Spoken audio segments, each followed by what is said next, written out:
মৃত্যু জীবনের অবসানকে বোঝায়। এটি এমন একটি অপ্রত্যাবর্তী বস্তু যার ফলে সমস্ত জীবনের সমস্ত জৈবিক প্রক্রিয়া পুরোপুরি বন্ধ হয়ে যায়। অতঃপর মৃত্যুর পরেই জীবনদেহে পচন প্রক্রিয়া শুরু হয়। আর সমস্ত জীবের ক্ষেত্রেই মৃত্যু অনিবার্য।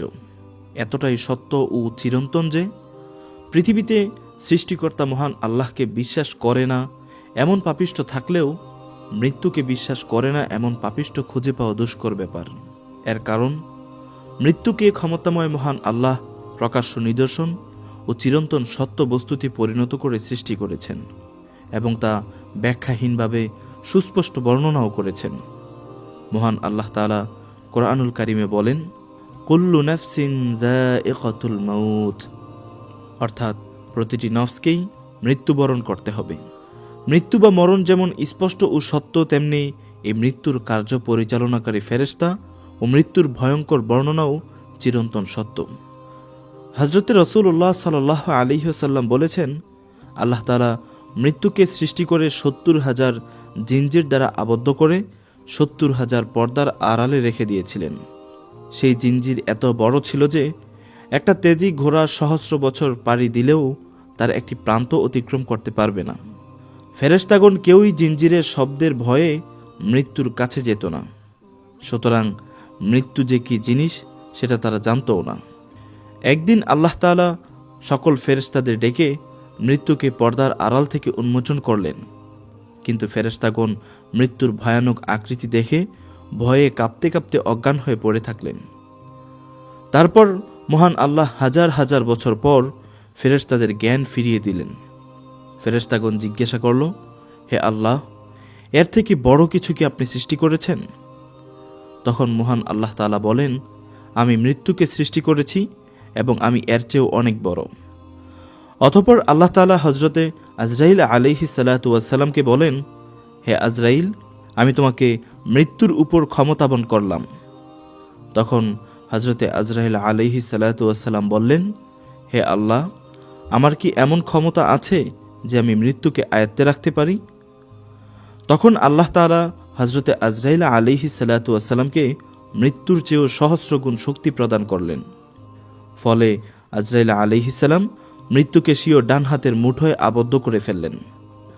আর তখন থেকে হযরতে আজরাইল আলাইহিস সালাম এর নাম হলো মালাকুল মউত, অর্থাৎ মৃত্যুর অধিপতি। তারপর মালাকুল মউত আল্লাহর কাছে আবেদন করলেন, হে আল্লাহ, আপনি আমাকে যে ক্ষমতা দিয়েছেন তা আমি আসমান ও জমিনের সর্বত্র ঘোষণা করতে চাই। আল্লাহ তাআলা মালাকুল মউতকে অনুমতি দান করলেন। তিনি বজ্র নিনাদে তা ঘোষণা করলেন। সুতরাং আমাদের কারো মৃত্যু হলে আমরা যাতে আজরাইল আলাইহিস সালাতু ওয়াস সালামকে না দোষারোপ করি, কারণ তিনি যে আমাদের জান কবজ করবেন তা আল্লাহর আদেশেই, এবং তিনি আগেই তা ঘোষণা দিয়ে দিয়েছিলেন। আজরাইল আলাইহিস সালাতু ওয়াস সালামের 4টি মুখ ও 4টি পাখা আছে। সম্মুখ দিক দিয়ে ভালো মানুষদের জান কবজ করেন, ডান দিকেরটি দিয়ে পাপী এবং বাম দিকেরটি দিয়ে মুনাফিক, এবং পিছনের মুখ দিয়ে কাফের মুশরিকদের জান কবজ করেন। এছাড়াও ওনার কাছে আছে 4টি বিশাল পাখা। প্রত্যেকটি পাখায় অসংখ্য পালক আছে, আর প্রত্যেক পালকে এ পৃথিবীতে যত মানুষ আসবে তাদের হাত পা মুখ গজায়। জান কবজ করার পর আবার তা বিলুপ্ত হয়ে যায়। তিনি 7ম আসমানে বিরাজমান। তিনি যে আসমানে বিদ্যমান আছেন তার টেবিলের পায়ার সংখ্যা 70,000। সপ্ত সমুদ্রের পানি ওনার মাথায় ঢাললেও সেই পানির এক ফোঁটাও তার শরীর দিয়ে বেয়ে মাটিতে পড়বে না। একবার চিন্তা করুন, এই বিশাল আকৃতির ফেরেশতা একদিন আমাদের কাছে আসবেন, আর যদি গুনাহগার হই তাহলে তা ভয়ঙ্কর রূপে রূপান্তরিত হবে। আর বিবাহিতদের বিধবা করবেন, পিতামাতাকে সন্তানহারা করবেন, ছেলে মেয়েদের এতিম করবেন। মৃত্যু এতটাই চিরন্তন ও ভয়ঙ্কর যে পৃথিবীর কোনো বস্তুর সাথে সে আপোষ রাখে না। আপনি যদি পৃথিবীতে দাপটের পাহাড় তৈরি করেন, তাতে আপনি মৃত্যু থেকে 1 সেকেন্ডের জন্য রেহাই পাবেন না। এমনকি যিনি মৃত্যু কার্য পরিচালনা করেন সেই আজরাইল আলাইহিস সালাতু ওয়াস সালামকেও মৃত্যুবরণ করতে হবে। আপনি পৃথিবীর রং তামাশা নিয়ে আছেন, কিন্তু ভাবছেন না সময় যতই যাচ্ছে মৃত্যু আপনার নিকটবর্তী হচ্ছে। অতঃপর সিদ্ধান্ত আপনার, আপনি নামাজ পড়বেন কিনা, জীবনে চলার পথে সৎ পথ বেছে নেবেন কিনা, কারণ আল্লাহ তাআলা তো আমাদের স্পষ্ট বলেই দিয়েছেন প্রত্যেক প্রাণীকেই মৃত্যুর স্বাদ আস্বাদন করতে হবে।